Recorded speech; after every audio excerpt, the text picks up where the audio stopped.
আপনাদের স্বাগত জানাই আমি আমার কথা শুনবার জন্য। দক্ষিণ এশিয়ার রাজনীতিতে নারীর উপস্থিতি নতুন কিছু নয়, বরং এই অঞ্চল বহু আগেই নারী নেতৃত্বের প্রতীক তৈরি করেছে।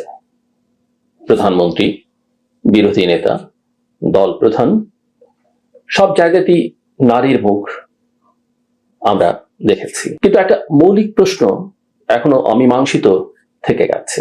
এই দৃশ্যমানতা কি সত্যি ক্ষমতায় রূপান্তরিত হয়েছে, নাকি এটা কেবল প্রতীকী উপস্থিতি যার ভেতরে প্রকৃত নিয়ন্ত্রণ রয়ে গেছে পুরুষতান্ত্রিক রাজনৈতিক কাঠামোর হাতেই? এই প্রশ্নটা আর শুধু একাডেমিক নয়, বরং গভীর রাজনৈতিক।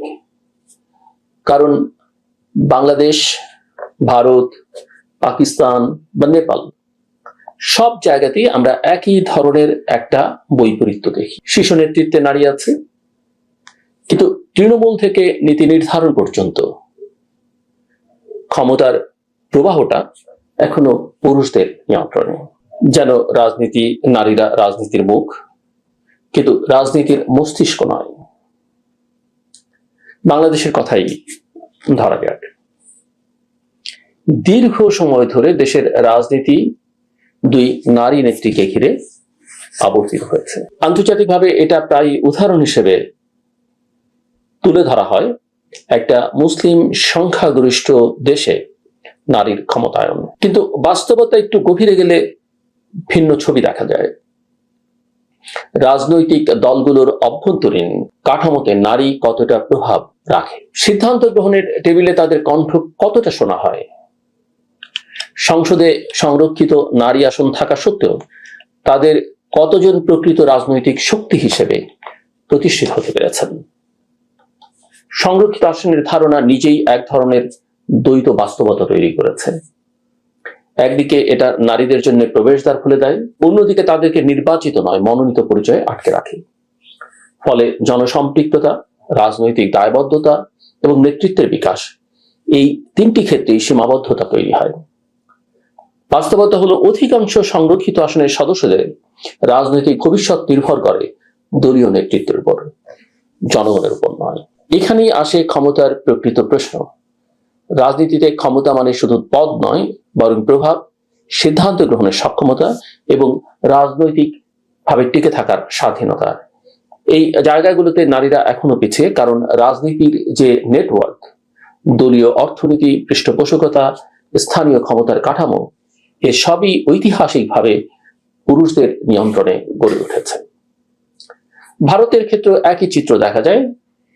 স্থানীয় পর্যায়ে পঞ্চায়েত ব্যবস্থায় নারীদের জন্য কোটা থাকা সত্ত্বেও বহু ক্ষেত্রে প্রকৃত সিদ্ধান্ত নেন তাদের স্বামী বা পরিবারের পুরুষ সদস্যরা।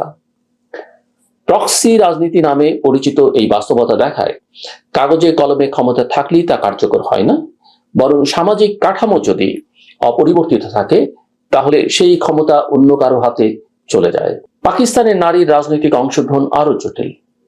সেখানে সংরক্ষিত আসন থাকলেও সরাসরি নির্বাচনে নারীর উপস্থিতি খুবই কম, কারণ রাজনৈতিক সহিংসতা, সামাজিক বাধা এবং অর্থনৈতিক সীমাবদ্ধতা নারীদের রাজনীতিতে প্রবেশের পথকে কঠিন করে তোলে। ফলে যারা রাজনীতিতে আসেন তাদের অনেকেই অভিজাত পরিবার বা রাজনৈতিক বংশের অংশ। নেপালের অভিজ্ঞতা কিছুটা আলাদা, কিন্তু সমস্যার ধরন একই। সেখানে সাংবিধানিকভাবে নারীদের জন্য উল্লেখযোগ্য প্রতিনিধিত্ব নিশ্চিত করা হয়েছে। সংসদে নারীর সংখ্যা বেড়েছে, স্থানীয় সরকারেও তাদের অংশগ্রহণ বৃদ্ধি পেয়েছে। কিন্তু নীতি নির্ধারণী ক্ষমতা এখনো সীমিত, অর্থাৎ উপস্থিতি বাড়লেও প্রভাবের গভীরতা বাড়েনি। এই পুরো অঞ্চলে একটা সাধারণ প্রবণতা পরিষ্কার: নারীর রাজনৈতিক দৃশ্যমানতা বাড়ছে, কিন্তু ক্ষমতার কাঠামো অপরিবর্তিত হয়ে গেছে।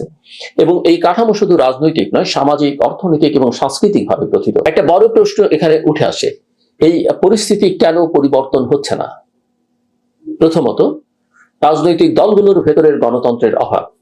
যখন একটা দল নিজেই কেন্দ্রীয়ভাবে নিয়ন্ত্রিত হয়, তখন সেখানে নতুন নেতৃত্বের বিকাশ কঠিন হয়ে পড়ে। নারী তো দূরের কথা, পুরুষদের মধ্যেও নেতৃত্বের বিকাশ সীমিত হয়। ফলে নারীদের জন্য জায়গা তৈরি হবার সম্ভাবনা আরো কমে যায়। দ্বিতীয়ত, অর্থনৈতিক বাধা।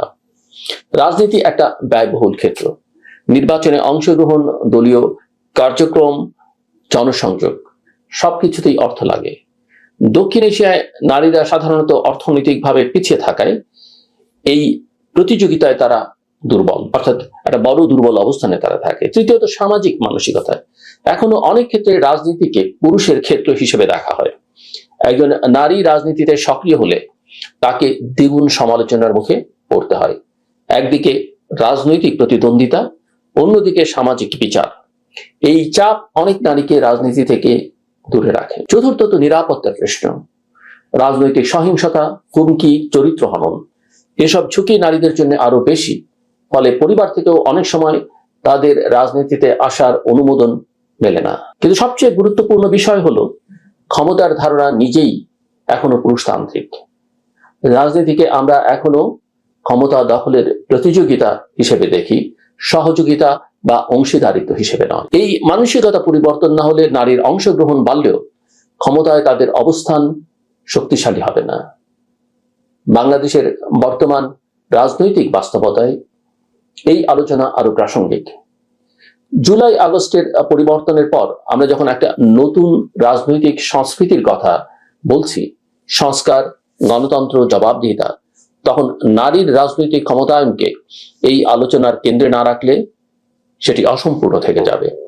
কারণ গণতন্ত্রের গভীরতা নির্ভর করে অংশগ্রহণের বিস্তৃতির উপর, আর সেখানে নারীর অংশগ্রহণ অর্ধেক জনসংখ্যার প্রতিনিধিত্ব। এবং আমরা সবাই জানি এই অর্ধেক মানে অর্ধেকেরও খানিকটা বেশি জনসংখ্যার বিচারে নারীরা। এখন প্রশ্ন হচ্ছে কিভাবে এই পরিস্থিতি পরিবর্তন করা সম্ভব। প্রথমত, সংরক্ষিত আসনের কাঠামো পুনর্বিবেচনা করা প্রয়োজন। এটি এমন ভাবে তৈরি করতে হবে যে নারীরা সরাসরি নির্বাচনের মাধ্যমে আসতে পারেন এবং জনগণের সঙ্গে তাদের সম্পর্ক গড়ে ওঠে। দ্বিতীয়ত, রাজনৈতিক দলগুলোর ভেতরে কোটা নয়, বরং নেতৃত্ব বিকাশের বাস্তব সুযোগ তৈরি করতে হবে। প্রশিক্ষণ, মেন্টরশিপ এবং রাজনৈতিক শিক্ষা, এই তিনটি ক্ষেত্রে বিনিয়োগ অত্যন্ত জরুরি। তৃতীয়ত, নির্বাচনী ব্যবস্থায় সংস্কার আনতে হবে যাতে অর্থের প্রভাব কমে এবং নতুন প্রার্থীদের জন্য সুযোগ তৈরি হয়। চতুর্থত, সামাজিক প্রচারণার মাধ্যমে নারীর রাজনৈতিক অংশগ্রহণকে স্বাভাবিক করতে হবে।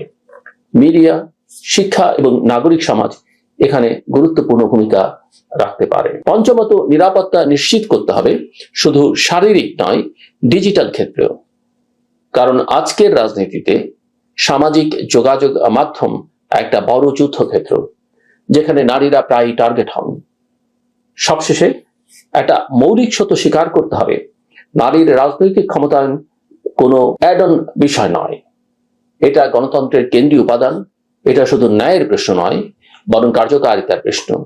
গবেষণায় দেখা গেছে যেখানে নারীর অংশগ্রহণ বেশি, সেখানে নীতি নির্ধারণে সামাজিক খাত, শিক্ষা, স্বাস্থ্য এবং মানব উন্নয়নের উপর বেশি গুরুত্ব দেওয়া হয়।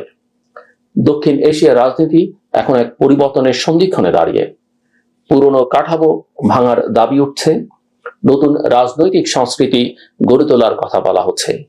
এই মুহূর্তে যদি আমরা নারীর রাজনৈতিক ক্ষমতায়নকে গুরুত্ব না দিই, তাহলে ভবিষ্যতের গণতন্ত্র অতীতের মতোই অসম থাকবে। দৃশ্যমানতা আর ক্ষমতার এই ফারাক যদি আমরা কমাতে না পারি, তাহলে আমরা হয়তো আরো অনেক নারী নেত্রী দেখব, কিন্তু প্রকৃত অর্থে ক্ষমতার ভারসাম্য বদলাবে না। আর সেই পরিবর্তন ছাড়া গণতন্ত্রের যে স্বপ্ন আমরা দেখি, সেটি শেষ পর্যন্ত